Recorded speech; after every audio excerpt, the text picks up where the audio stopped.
Good morning, good afternoon, or good evening, Central Indiana sports fans. Whenever you've tuned in to the Central Indiana Sports Report, couldn't thank you enough.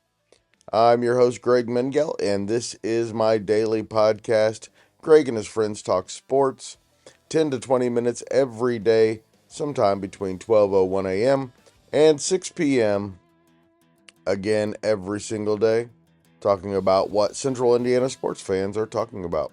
Coming up, the Pacers and IU both got victories on Friday night. We have high school basketball scores and highlights from the CIC and around Central Indiana, girls wrestling state championship results, and a look ahead to Saturday.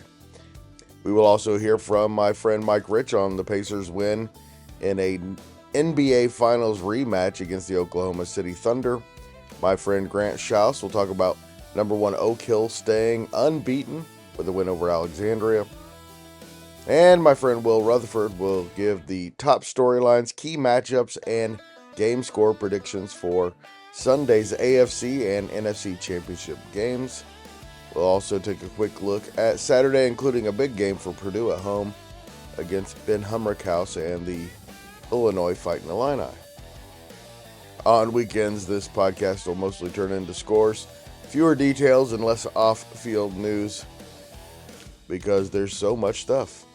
With that in mind, let's get right into it. The Indiana Pacers won an NBA Finals rematch against the Oklahoma City Thunder on Friday night in Oklahoma City. It was a great performance all around by the Pacers, particularly Pascal Siakam, Andrew Nembhard, Aaron Nesmith, and Jarace Walker, who had his best game of the year, maybe his best game of his career, with 26 points, and he knocked down 4 big free throws in the final seconds to give the Pacers a 117-114 win on the road. Nembhard was incredible with 27 points, 11 assists, 7 rebounds, and 3 steals. Siakam had 21 points, Nesmith 17, and Micah Potter finished with 10 off the Pacers bench. Reigning NBA MVP Shai Gilgeous-Alexander finished with 47 points, and Chet Holmgren had 25 for the reigning NBA champion Thunder, and just their 9th loss of the year. Welcome back to Mike Rich, a common contributor to the Central Indiana Sports Report, but his first appearance on Greg and his friends talk sports.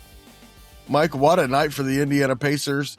Their 11th win of the season just happened to be a rematch victory over the Oklahoma City Thunder, 117-114. And the guys who are the core of the team going forward all played really well. Oh, absolutely. The core played extremely well. So that was the best performance the Pacers have had all season, all around. I mean, Jarace Walker was lights out in the second half, just had a fantastic game all around.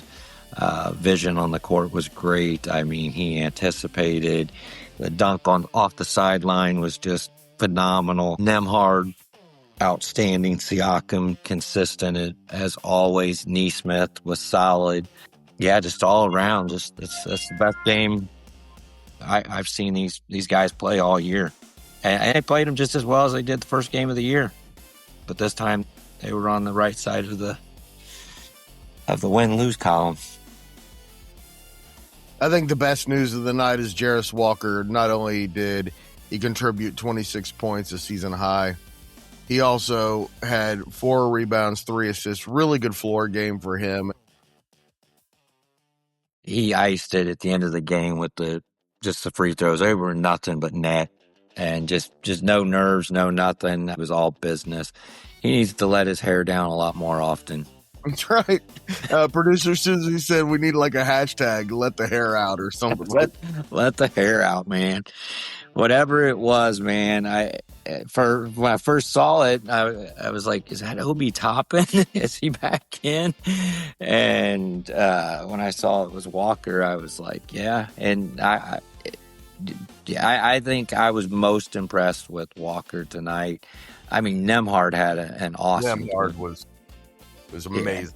Yeah, first half was fantastic, and I for the most part, they held SGA pretty well contained. I mean, and That He's fourth only quarter. 7 points, Mike.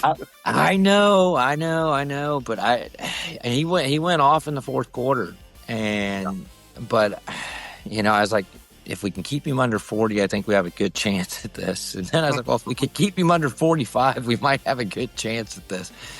But I kept him under 50. Yeah, they kept him under 50, and not much help from the rest of the team. I mean, it was all SGA, and I mean, Holmgren had a pretty good game too. All in all, I thought the Pacers played pretty well defensively. I thought a lot of assists. I think they had 12 assists the first quarter. The pace of the game was it was magnificent. I mean, they were flowing well, the ball well, out rebounded.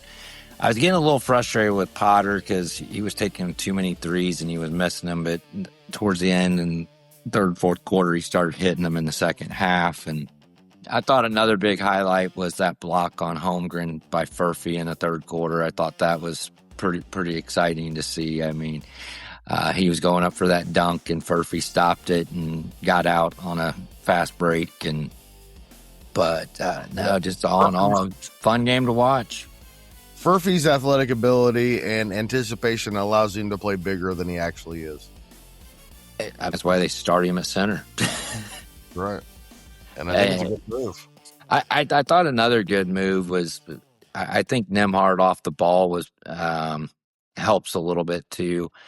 I think, when he's not having to bring up the ball and expend that energy, and I think that helps his game as well. But yeah, just all around, we had 4 really solid starters tonight, and that's what it takes to win and to beat the best team in the NBA.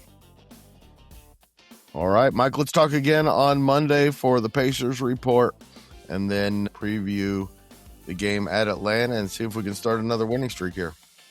We got one. We've got to win. It's the third best winning streak of the season. That's right. Thanks again, Mike. Yeah. Those are the kinds of insights you get on Greg and his friends Talk Sports and on the Pacers Report every Monday with Mike Rich.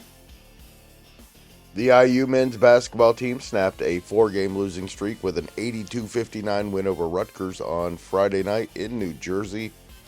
The Hoosiers shot 50% from the field and made 15 of their 35 three-point attempts, including 6 of 10 from Nick Dorn, who was in the starting lineup, 5 of 11 from Lamar Wilkerson. Wilkerson finished with a game-high 27, Dorn with 23. Tucker DeVries had a big night. He was 9 for 20 from the field, finished with 22 points and 10 rebounds. Jake Dunn, Mike Hutzel, and Grant Shouse, who you're going to hear from a little later, and I will preview Tuesday's IU-Purdue game on Monday. More on Purdue coming up later in this podcast as we look ahead to Saturday. Also in the Big Ten, Michigan improved to 18-1 overall, 8-1 in the conference with a 74-62 win over Ohio State.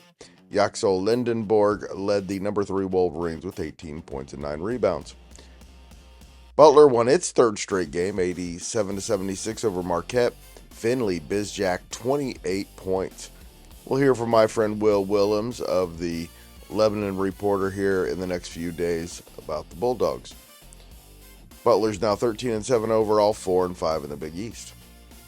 Cardell Bailey had 22 points and 7 rebounds off the bench in Southern Indiana's 96-64 win over Western Illinois. And all 5 Screaming Eagles scored in double figures, 5th win of the year for Southern Indiana. In local high school boys basketball, it was Frankton 55-24 over previously unbeaten and Class 2 number 6 Blackford. Trey Bennett outscored the Bruins, who were off to their best start in school history, all by himself. He had career highs of 25 points and 18 rebounds. Blake Nickham added 18 points, 6 rebounds, 3 steals, and 3 assists. We have a full report on the Central Indiana Sports Report that we released late Friday night. Also had a full report on Mississinawa's 70-17 win over Elwood. Ravion Fetz outscored the Panthers by himself with 18 points. The Indians outscored Elwood 19-0 in the second quarter. Elwood's now 6-7. And Class 2A number 1 Oak Hill defeated Alexandria 60-44 to stay unbeaten, now 12-0 on the year. Junior Jace Tonigal reached 1,000 points for his career in the win and led Oak Hill in scoring with 18 points. Grant Shouse called the game for the Action Sports Network, and here is his recap. Hey, welcome back, Grant. Final score, Oak Hill 60-44 over Alexandria. Competitive for a little while, but in the end, as they've done all year, Oak Hill was the better team. Alexandria got off to the start that they would have liked. Defensively, they were pretty sound in the first quarter, and Oak Hill was only up 2 at the end of the first, and then in the second and third quarter ended up scoring 17 points in both quarters, and just kind of ran away with the game. Oak Hill led anywhere between 15 and 18 the whole night, and for us at least, upstairs calling the game, it kind of felt like Oak Hill was up maybe 25. It's just the way it kind of felt. Right. Alexandria wasn't just able to get over the hump. Oak Hill's just so sound. And worth mentioning, Jace Tonigal did score his 1,000th point for Oak Hill tonight. He's the 17th Oak Hill basketball player on the boys' side to do so. And, he's going to climb that list really quickly and could have a chance to be the all-time leading scorer by the time it's all said and done. I was going to say not many of those 17 did it by their junior year.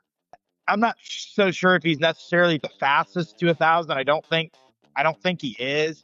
I have to ask Coach Renbarger about that, but he needed one. Yeah, no question, one of them. He needed 17 going into the game, and he scored his 1,000th with under a minute to go in the third quarter. The free throw line pull-up jump shot. And after that, he didn't need to score. He never scored again the rest of the night. So he finished with 17 points to lead Oak Hill. For Alexandria, Bryson Eckler had himself a night. He scored 20 to lead all scorers for Alexandria, and at a game-high 20. And Coach Carroll, I think, necessarily is a little pleased with the way his team played tonight. They competed really hard. They just couldn't get over the hump, and Oak Hill just did what they did what they've done all year, and that's just build the lead and then pull away and never really look back. Grant, thanks so much. You're the best. Thanks, Greg. Hey, go check out Grant's, Mike Hutzel, and Dave Chanley on a special IU report we released earlier Friday. It was so good. Reflections on perfection. Best games and moments from IU's 16-0 national championship season. Madison Grant Eastbrook was postponed on Friday, so too Clinton Prairie Eastern, Delta Pendleton Heights, Cass Southwood, Logansport Twin Lakes, and Western Mechaniqua. Some other local scores of interest: LaPel defeated Rushville 58-45. The Bulldogs are now 8-4 after their third straight win. Class A number 11 Liberty Christian beat Phelan Academy 75-55. 10th win of the year for the Lions and their fourth straight.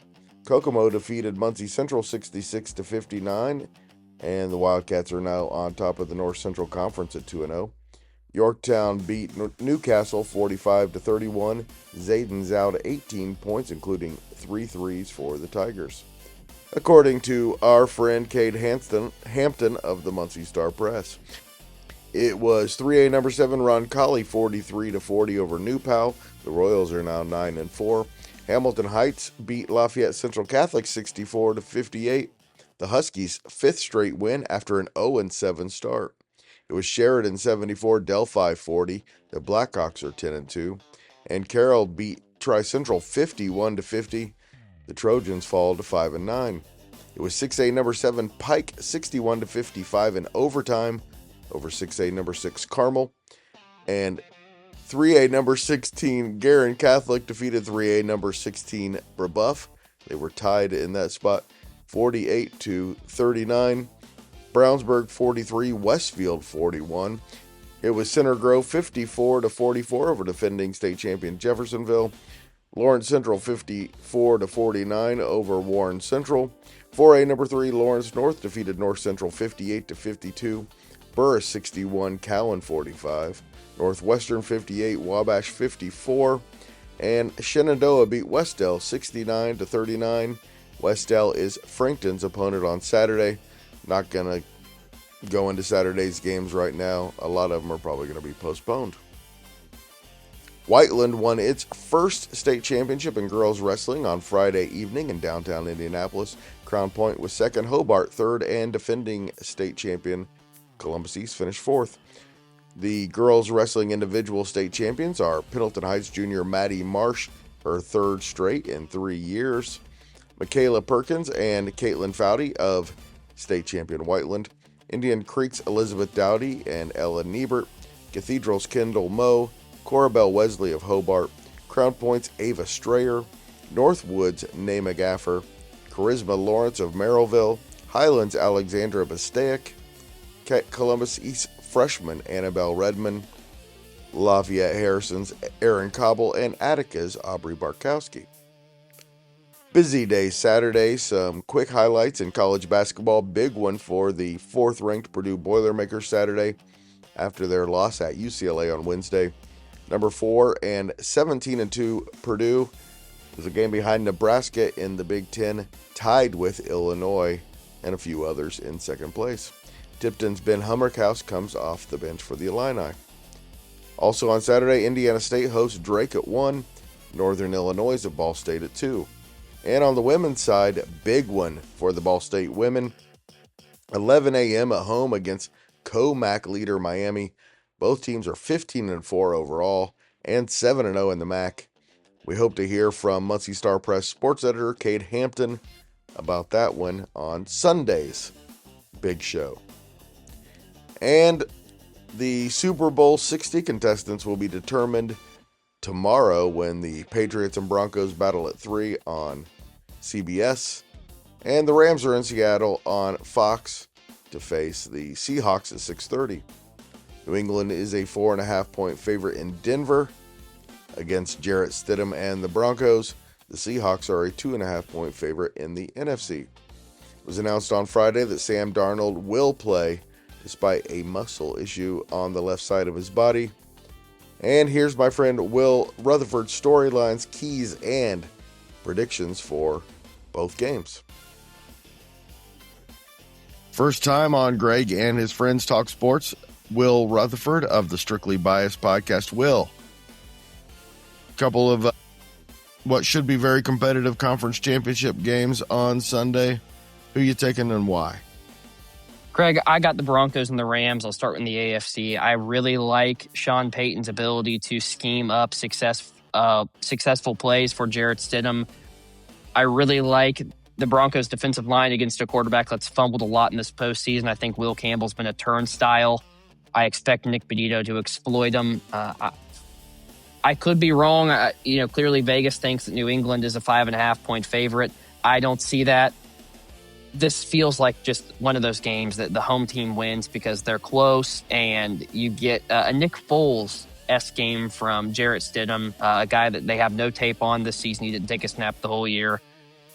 I think that's this gut feeling that the Broncos are going to win this one. I think if Bo Nix plays a 2-score game, I think Jarrett Stidham, it's a 1-score game. Give me 24-17 Broncos. I agree with you, Will. I think Jarrett Stidham's a quality backup, and give me the Broncos 20-10. As for this Rams game, I think I'm going with Puka Nacua. I think I'm going with Devontae Adams. I think I'm going with Matthew Stafford, with Kyron Williams, with Sean McVay. I'm just going with the experience. My eyes tell me that the Rams are a better team. They told me that when they played on Thursday Night Football. It felt like Seattle was fortunate to be back in that game if it weren't for a special teams touchdown. The Rams are probably hosting this game in L.A. That's not the way the cookie crumbled. I just expect the comeuppance to be there. Give me the Rams. All respect to Mike McDonald. They have a great defensive line. Sam Darnold's got really small hands. I expect Jared Verse to exploit that. Rams, 31-17. Will, you blew mine. I was going to say that not only is Matthew Stafford better than Sam Darnold, but Jared Verse is better than anything on Seattle's side. I think he's going to be the difference. And I give me the Rams by 13. 27-14. Will, appreciate you stopping by. And everybody go listen to Will's Strictly Biased podcast, where we go deeper into all these games. Thanks so much, Will. Thank you.